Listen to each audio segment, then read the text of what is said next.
caríssimos, em pleno amor divino, estamos em um mais momento de intenções superiores a Deus, Pai, Mãe, Divina Consciência, plena e abundante de manifestação inteligente de sabedoria, para avançarmos cada vez mais na estrada infinita da evolução do Espírito, cada um cada vez mais prestando atenção nas suas sutilezas diante das suas propriedades específicas do Espírito para o cumprimento dos seus propósitos de vida, o seu propósito divino, pois na caminhada espiritual és um jardim que precisa ser cultivado todos os dias, a cada instante, diante do plantio das sementes ali escolhidas, ser colocadas em seus jardins particulares, consequentemente, com a oportunidade do compartilhamento para a coletividade, da proeza de amar incondicionalmente, de respeitar incondicionalmente, de estar em plenitude nesta era dos espelhamentos, né? Dentro desta era que cada vez mais vocês estão entendendo o que falei no tratamento passado, que vocês seriam colocados na sala dos espelhos, onde os reflexos estariam cada vez mais ampliados, principalmente dos reflexos positivos e também dos reflexos a serem amparados, melhorados, pois não existem reflexos ruins, mas existem reflexos que ainda podem ser melhorados. Caríssimos, diante das visitas que empreendi nesses últimos 15 dias, desde o nosso último encontro, observei o quanto às vezes ainda está sendo desafiador assumir equívocos e erros na caminhada material e espiritual.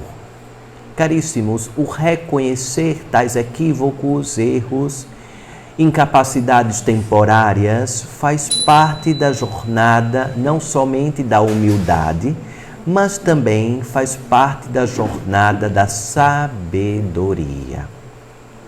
Os seres em experiência humana que estão banhados pela sabedoria devem sempre refletir sobre a necessidade transparente e clara de você assumir que você errou, que você se equivocou, que você não teve a intenção de empreender qualquer tipo de equívoco, maldade, mas assim se manifestou como.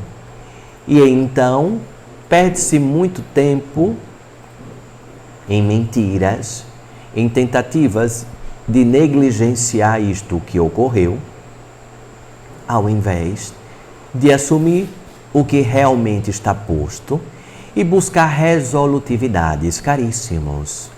Errar, equivocar dentro desta caminhada da experiência humana faz parte do percurso natural.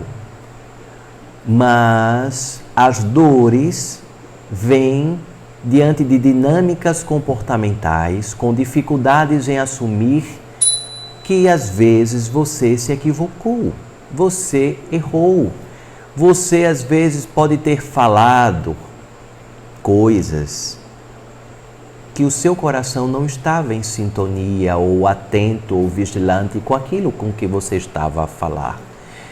E está tudo bem. E o pedir desculpas, o pedir perdão, talvez seja um antídoto que seria natural, posterior a tais demandas comportamentais. E o quanto às vezes ainda é desafiador um pedido de desculpas. Como se a outra pessoa tivesse um reflexo imediato e automático de que subliminarmente, diante de algumas atitudes, você estava pedindo desculpas. Caríssimos, olhe nos olhos daquela pessoa, faça um reflexo diante de uma transmissão, de um escrito para esta pessoa, e que você pede desculpas, porque naquele momento você estava completamente confuso das suas próprias ideias e que depois de amplamente refletir sobre aquela situação, percebe que realmente você se excedeu nas suas palavras, nas suas atitudes. Caríssimos, atire a primeira pedra quem nunca se equivocou nas suas palavras, quem nunca cometeu excessos em suas palavras e, consequentemente, foi invadido pelo arrependimento daquilo que foi provocado pelo não pensar antes de falar. Mas todos vocês estão em um educandário, o planeta Terra. Este planeta escola, caríssimos. Então, equivocar-se faz parte do fluxo natural da caminhada. E o grande aprendizado nisto tudo está em você ter a humildade de pedir desculpas, de você ser a primeira pessoa a hastear a bandeira de paz, enquanto os conflitos ainda estiverem postos nas suas relações, quer seja profissional, familiar, de forma mais afetiva, íntima, diante dos seus amigos. Caríssimos, observe qual a sua verdadeira intenção nas suas falas diante da outra pessoa. Observe se você sempre está com os comandos nas suas falas para que a outra pessoa sempre esteja no lugar de errada e você sempre no comando das certezas e absolutividade de sempre estar correto, sempre estar certo ou sempre ser a pessoa que aponta os erros da outra pessoa, jamais se equivocando ou jamais errando diante das suas posturas.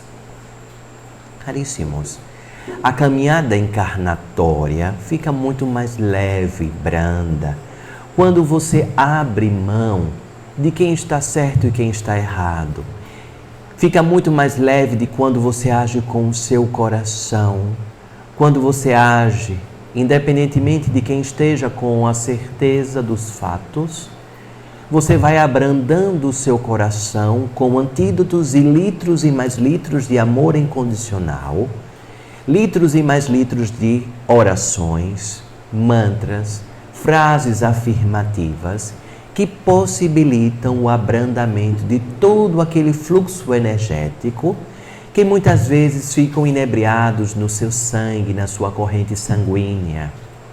Se fosse retirado um pouco do seu sangue em momentos de ira, de raiva, poderia ser um grande fator de veneno para outros seres, de tamanhas substâncias que o corpo humano consegue produzir, envenenando todas as células e, consequentemente, impregnando os glóbulos brancos e os glóbulos vermelhos, baixando a sua imunidade por tais cultivos de sentimentos contrários à evolução das relações. Caríssimos, o coração é uma grande bússola que aponta qual a direção a seguir. Se hoje você ainda tem vergonha de pedir desculpas, observe como está o seu envaidecimento, como está a sua vaidade, como está o seu egoísmo, como estão as suas sutilezas, que você ainda está a falar e se comportar de uma maneira destoante ao que efetivamente a espiritualidade sempre coloca como convites. Convites diários para que você seja uma versão melhor a cada dia. Convites diários para que você enxergue o outro como um reflexo imediato de si. Como estão os seus julgamentos em relação ao outro? Porque o outro te incomoda? Quais os comportamentos da outra pessoa que te incomodam? Será que você está querendo que a outra pessoa haja necessariamente de acordo com o seu padrão? Mas será que você é um referencial? Você é uma referência para quem, caríssimos? Para você mesmo, para você mesma. Talvez desistir de mudar o outro e ao mesmo tempo empreender a caminhada de ser um farol na vida de todas as pessoas que cruzaram o seu caminho, seja de forma mais leve e tranquila para a sua jornada. Não busque as perfeições da vida encarnatória. Busque os momentos equilibradores. E por falar de momentos, lembrem sempre, a felicidade, ela é um fluxo energético que é constituído por momentos felizes. Ninguém vivencia a felicidade nas 24 horas do dia no calendário de vocês, na cronologia aqui planetária. Vocês possuem momentos de felicidades, assim como existem momentos de angústias, momentos de confusões, momentos de tristezas, momentos de paz, momentos de alegria. E percebam que vocês transitam por diversos tipos de sentimentos, associados à seara encarnatória, projetando em seu espírito uma caminhada de belas flores, de aprendizados. Quando você consegue ressignificar os problemas em desafios, você consegue enxergar a vida com mais amorosidade. Pois não só problemas você tem, mas desafios você possui em sua vida encarnatória, e como desafios podem ser superados, vencidos, diante de sabedorias, estratégias, planejamentos. Se hoje você está com algum desafio, quer seja de ordem de saúde, afetiva, financeira, de tantas ordens materializadas ou até mesmo espirituais, observe o que este desafio está a te convidar para aprendizados. Quais os aprendizados que esses desafios estão trazendo para você? Quais são as posturas diferentes que você deve empreender no seu dia? Às vezes aquele relacionamento que você já deu uma chance, 2 chances, 3 chances, 4 chances, milhares de chances. E você percebe que o relacionamento não muda, continua da mesma forma, embora haja muitas promessas de mudança, mas as mudanças não ocorrem no seu relacionamento.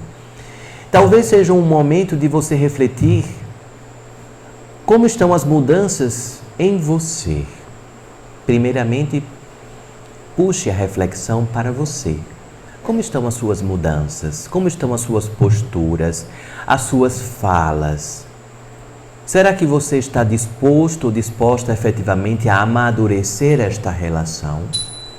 Consequentemente, reflita com que o outro também está nas suas limitações, nas intempéries dos pensamentos, nos desequilíbrios e equilíbrios espirituais, nas instabilidades encarnatórias, utilizando-se o antídoto natural, que é empatizar com a outra pessoa, consequentemente, jamais esquecendo de amar a si primeiramente. O auto-amor precisa ser preservado. Você precisa amar a você mesmo e a você mesma, caríssima. Ame-se primeiramente. Ame-se. Zele pelo seu corpo, pelo seu equilíbrio emocional, pelo seu equilíbrio mental, pelo seu equilíbrio espiritual. Ame-se. Para amar o outro, você precisa aprender a amar a si, respeitando os seus limites. Até onde você consegue dar os passos, alcançar com os seus braços e alcançar com o seu coração. Não conseguir ser 100% faz parte do fluxo natural do planeta escola, caríssimos. Talvez você esteja se exigindo demais. Talvez você esteja exigindo que jamais aconteçam os erros, jamais aconteçam os equívocos. Você está sendo muito rígido com você mesmo ou rígida com você mesma, sempre buscando a excelência, buscando as culpas sempre em você. Quando seria muito mais leve e natural você afrouxar esses pensamentos de buscadores de culpas e observar como estão as suas necessidades íntimas e pessoais, o que realmente você quer dentro daquele relacionamento. Quer seja um relacionamento íntimo, um relacionamento de amizade, relacionamento familiar. Observem, façam uma reflexão, caríssimos. Fiz uma trajetória em algumas residências e observei o quanto é importante o diálogo dentro de casa. Quanto é importante, principalmente nos momentos de refeição, que seja no almoço, na última refeição do dia, existir o diálogo nas trocas das experiências que ocorreram naquele dia. Observe se na sua casa está pairando o silêncio, em que as pessoas que talvez pudessem dialogar estão preferindo o silêncio. Você já não sabe mais como está o dia a dia do outro, o outro já não sabe mais como está o seu dia a dia, o outro já não sabe mais quem é você, você muito menos sabe quem é o outro. E os abismos vão sendo construídos dentro da sua própria casa. Os abismos vão sendo construídos dentro da sua própria casa. Por talvez negligências de diálogos, vergonha de falar, de se comunicar, de chamar a outra pessoa para o diálogo. Às vezes, vocês têm uma expressão muito interessante que são discussões de relacionamentos, DDR. Dentro de DDR, vocês podem amadurecer, caríssimos, do que estar a fugir do outro. Na realidade, aquela pessoa que busca o diálogo sempre está a provocar o outro, e o outro precisa também estar receptivo para este diálogo, para esse restabelecimento da relação.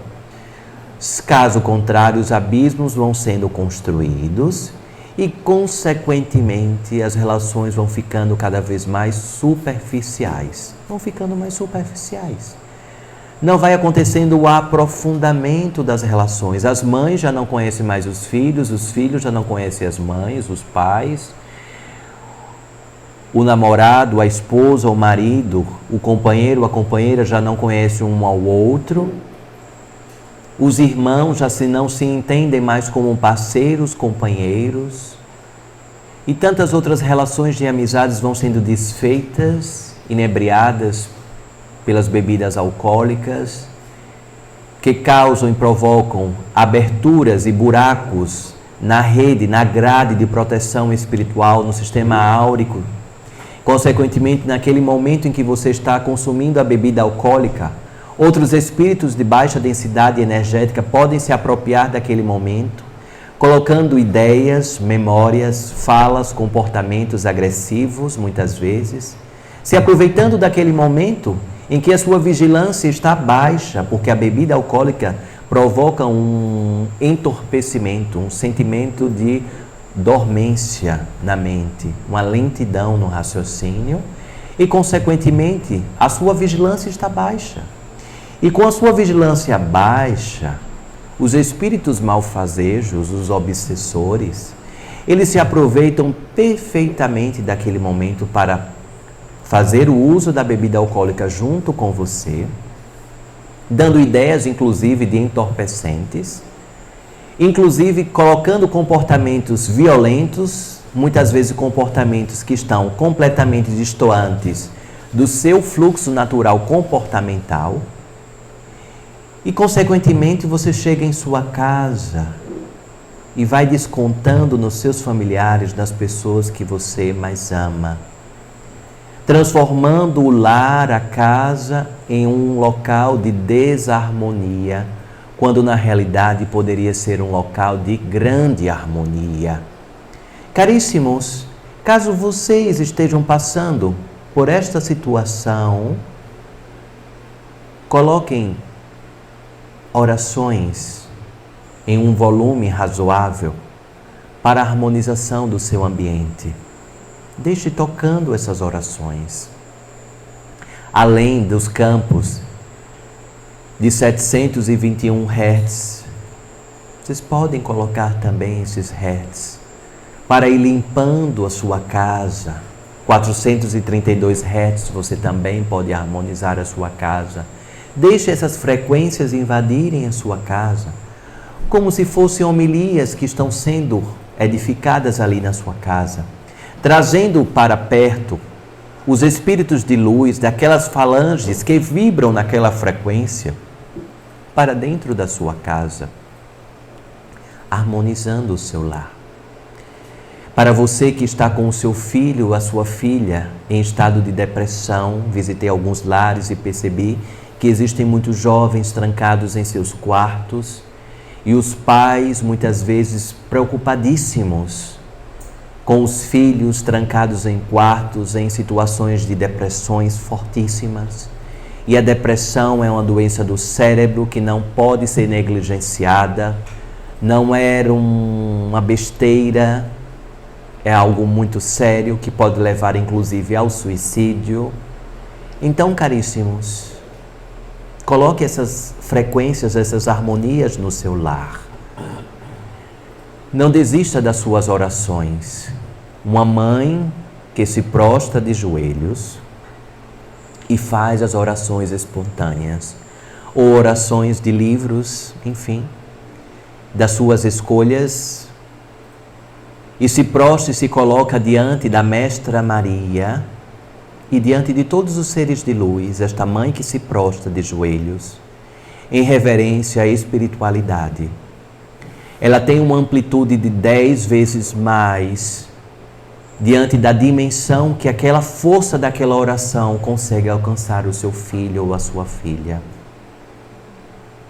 Uma mãe que se prostra diante de Deus, Pai, Mãe, Divina Consciência, tem uma força infinita. Você que é mãe, quer seja biológica ou mãe afetiva, de consideração, se prostre de joelhos. Se você tiver o seu altar, você se prostra diante do seu altar, diante da sua cama. Veja um local em que você pode se prostrar diante da Mestra Maria. Clame, chame naquele momento a Mestra Maria para interceder pelo seu filho ou por aquela pessoa que você tem do fundo do seu coração como se filho ou filha fosse, para que alcance, para que retire, para que aquela pessoa, aquele jovem tenha forças de se levantar da cama, abrindo a janela, deixando que a luminosidade do dia invada o quarto que muitas vezes está escuro, com as cortinas fechadas, com muitos miasmas e associações de espíritos malfazejos, se alimentando daquele jovem. E que neste momento a fé, a iluminação celestial, tenha certeza que estará contigo, pois uma mãe tem um poder de amplificar a sua oração em 10 vezes mais, alcançando todas as graças. E eu estou a falar de mães biológicas e mães do coração. Então, se você tem alguém do seu aconchego familiar, alguém que você considera como seu filho, que esteja prostrado em camas, em depressão, 5 minutos das suas orações conseguirá produzir remédios curadores infinitos para o seu filho e para a sua filha. Pais, não desistam dos seus filhos. Mães, não desistam dos seus filhos. Padrinhos, madrinhas, não desistam dos seus afilhados. Prostrem-se diante de Deus, Pai, Mãe, Divina Consciência, e roguem do fundo do coração a frequência do amor, pois o amor transforma. O amor consegue penetrar todas as adversidades. Não há uma só energia do mal que não se curve à frequência inebriada do amor. Todas as frequências se curvam ao amor. Mas para o amor ser produzido, o emissor precisa estar em perfeita sintonia consigo, diante das suas orações divinas. Peça do fundo do seu coração e a graça será alcançada.